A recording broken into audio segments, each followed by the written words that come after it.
এই অক্ষয় তৃতীয়ার দিন দীঘায় বুকে গড়ে ওঠা পুরীর জগন্নাথ মন্দিরের উদ্বোধন হবে। তার আগেই বন্ধুরা দীঘায় মাইতি ঘাটে ভেসে এলো সদ্য পুরো জগন্নাথ দেবের মূর্তি। এই নিউজটা, এই খবরটা সততা যাচাই করার জন্য আমরা এসে গেছি বন্ধুরা দীঘায়, এবং আমরা এমন একটা গ্রামে এসেছি যেই গ্রামে যেখানে একজন মহিলা ওই মূর্তিটার পুজো করতেন। তো বন্ধুরা দেখো মন্দিরটা, এটাই হচ্ছে সেই মন্দির। তো এখানে প্রথমেই দেখো বন্ধুরা দুর্গা দেবীর মূর্তি, তার পাশেই আছে চণ্ডী দেবীর মূর্তি এবং ওপাশে আছে গণেশ ঠাকুরের মানে গণেশ দেবতার মূর্তি। দীঘায় মাইতি ঘাটে যে জগন্নাথ দেবের মূর্তি আবির্ভূত হয়েছিল, সত্যটা যাচাই করার জন্য আমি আজকে এসে গেছি একটি মন্দিরে, যে মন্দিরে পুজো হতেন এটাই শোনা যাচ্ছে পার্শ্ববর্তী এলাকা বাসিন্দাদের মতে। কাকিমা আপনার নামটা বলবেন প্রথমে। কল্পনা জানা। তো এই যে দীঘায় যে জগন্নাথ দেবের মূর্তি আবির্ভূত হয়েছিলেন, ওই মূর্তি কি আপনি পুজো করতেন? আমি করতাম না, বামুন ঠাকুরই করতাম। বামুন ঠাকুরই করতেন। তো এই মন্দিরেই করা হতো পুজো। হ্যাঁ। অনেকেই বলছে বা অনেক নিউজ থেকে আমরা শুনে এসেছি যে পুরী থেকেই মানে জগন্নাথ দেবের মূর্তিটাকে ভাসিয়ে দেওয়া হয়েছিল এবং ওই ভাসানোর অবস্থায় এই মাইতি ঘাটে, দীঘায় মাইতি ঘাটে আবির্ভূত হয়েছেন। সত্যি ঘটনা এটা? সত্যি ঘটনা বলতে আমাদের এখানে পাশে একটা বস্তি আছে, ওই বস্তির কাছে ছেলেরা ছিল, মানে বলছে তো ওনারা একটু সমুদ্রের পাশে গেছিলেন আর সমুদ্র থেকে বসে দেওয়া একটা মূর্তি নিয়ে এসেছিলেন, জগন্নাথ মূর্তি। আমরা কেউ ছিলাম না, বামুন ঠাকুর পুজো করছিল, এনে ওনারা আমাদের মন্দিরে বসে দিয়েছিলেন। ওই মন্দিরে যে বসে দিয়েছিলেন তারপরে প্রতিষ্ঠা করে ঠাকুরকে তুলে নেওয়া হয়েছিল।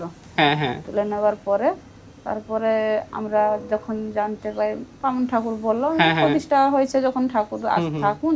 তারপরে যখন খুদ 1 বছর ধরে তো পুজো হচ্ছিল। এক বছর পুজো করেছেন। হ্যাঁ, তারপরে যখন খুঁত হলো মানে ঠাকুর ফেটে গেছে, হাত ফেটে গেছে, তখন আমার মনে একটা খুঁত জাগলো যে ঠাকুর ফেটে যাচ্ছে কেন আর ওই রকম সমস্যাও হচ্ছে কেন, ঠাকুরের দারু যেহেতু। দিয়ে আমি একটা আচার্যের কাছে সন্দেহ প্রকাশ জাগলো, সন্দেহ প্রকাশ জাগতে বুঝতে গেলাম। বুঝতে গেলে বললো যে বলে আপনাদের মন্দিরটা মায়ের দুর্গা মন্দির। না তাহলে জগন্নাথ কি ওই পাশে আছেন? আমি হ্যাঁ, মায়ের মন্দিরেই আছেন আমাদের। তাহলে মায়ের মন্দিরে তো জগন্নাথ ঠাকুর থাকবে না, তাহলে পুজো করেন আপনি? আমি না, আমি করি না, বামুন ঠাকুরই করেন। হ্যাঁ, না একটা কাজ করুন, তাহলে যদি রাখবেন একটা আলাদা মন্দির করে রাখুন ওনাকে। মানে আমাদের তো এখনো সামর্থ্য সেরকম ইয়ে নেই, সেই জন্য মন্দির করে রাখার মতো নিয়ে নেই। নাহলে আপনি যেখানে এনেছিলেন ওইখানেই দিয়ে দিন, নাহলে ভেসে দিন। আমরা তো আনিনি, ওই বাচ্চারা এনেছিলেন, তাহলে ওই বাচ্চাদেরকে ডেকে দিয়ে দিন। আমরা বাচ্চাদেরকে ডাকলাম, বাচ্চারা এসে বললো আমরা তো বস্তির মধ্যে আছি, আমরা কোথায় ঠাকুর নিয়ে রাখবো, আমরা যেখানে এনেছিলাম সেইখানেই ভেসে দিয়ে আসবো। দিয়ে বাচ্চারাই নিয়ে গেছে। যখন বামুন ঠাকুর এলো, বামুন ঠাকুরকে বলতে ওনার বামুন ঠাকুর কি করলেন যে বিসর্জন করে দিলেন। বিসর্জন করতে ওনারা আমরা তারপরে বাচ্চাদেরকে দিয়ে দিলাম, বাচ্চারা তা নিয়ে গেলে, নিয়ে গিয়ে তারাই ভাসিয়ে দিয়েছিলেন। আর আমি যখন 2টোর সময় ভাসিয়ে দিয়ে এসছি, দুপুর 2টোর সময়, তারপরে সন্ধ্যা যখন 7টার সময় দেখি যে মোবাইলে, তখন হচ্ছে যে আমি শুনলাম যে পুরী থেকে ভেসে এসেছে। কিন্তু এটা অ্যাকচুয়ালি সন্ধ্যা, আমরা তো 2টার সময় নিয়ে গেছি, আমরা তো জানি যে ঠাকুর যেহেতু আমাদের।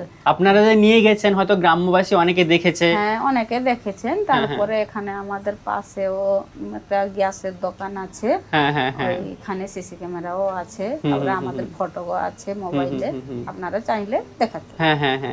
অবশ্যই বন্ধুরা তোমাদের আমি দেখাবো, ফটো আমিও নিয়েছি কাকুর কাছ থেকে।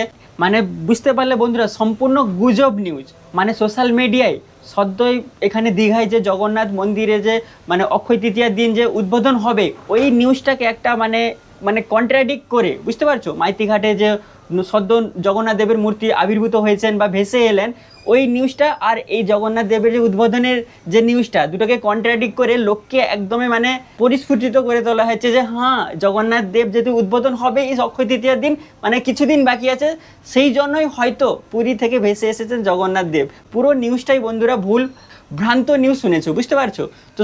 সঠিকভাবে কাকিমা বললেন যে ওনারাই পুজো করতেন 1 বছর ধরে, এবং মূর্তিতে কিছু খনন হওয়ার পরেই মানে অনেক আচার্যর কাছে বুঝতে গিয়েছিলেন, আচার্যরা বললেন যে তোমরা যদি এক্সট্রা একটা মন্দির করতে পারো বা তোমরা অন্য কিছু একটা মানে পন্থা তোমরা নিতে পারো, বাট মন্দির করার জন্য ওনার সামর্থ্য নেই। তো উনি ভাবলেন যে আমার যেহেতু সামর্থ্য নেই, তো উনি যেভাবেই মানে পেয়েছিলেন মূর্তিটাকে ওইভাবেই মানে ভাসিয়ে দিয়ে এসেছিলেন। বুঝতে পারছো, এটাই হচ্ছে সততা নিউজ। ঠাকুরের কোনো মানে মানে আবর্ধনা কিছু পাননি আপনি, আমাকে ভাসিয়ে দিয়ে এলে জলে, জগন্নাথের হ্যাঁ সেই রকম কিছু না সেরকম। মায়ের দুর্গা পুজোই করি, আর আমি বামুন ঠাকুর দিয়েই পুজো করিয়েছি আসলে। কথাটা বলতে কি, জগন্নাথের যেহেতু শিলা থাকে, আমরা পুজো করা নিষেধ। জগন্নাথকে আমরা হয় বৈষ্ণব পুজো করবে, নাহলে বামুন পুজো করবে।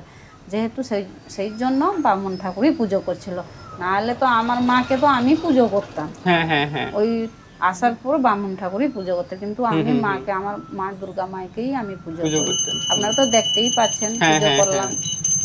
এখন যে জগন্নাথ দেবকে যিনারা যে তুলে এনেছেন, কোথায় আছেন আপনারা জানেন? ওইটা আমি জানি না, আমি কোথায় আছে আমি এটা জানি না। শুনেছি যে একজন নিয়ে পুজো করছে, ভালো, পুজো করলেও ভালো। আমি আমাদের মন্দিরে যেরকম এসেছিলেন পুজো পেয়েছেন, ওনারাও নিয়ে পুজো করছেন। যেখানে ঠাকুর থাকলে পুজো হলে ভালো। সো বন্ধুরা, যতটা পারলাম আমরা তোমাদের কাছে সত্যি নিউজটা তুলে ধরলাম।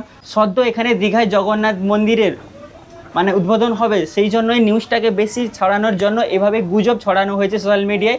যদি ভিডিওটা ভালো লেগে থাকে অবশ্যই লাইক, কমেন্ট এবং শেয়ার করে দিও।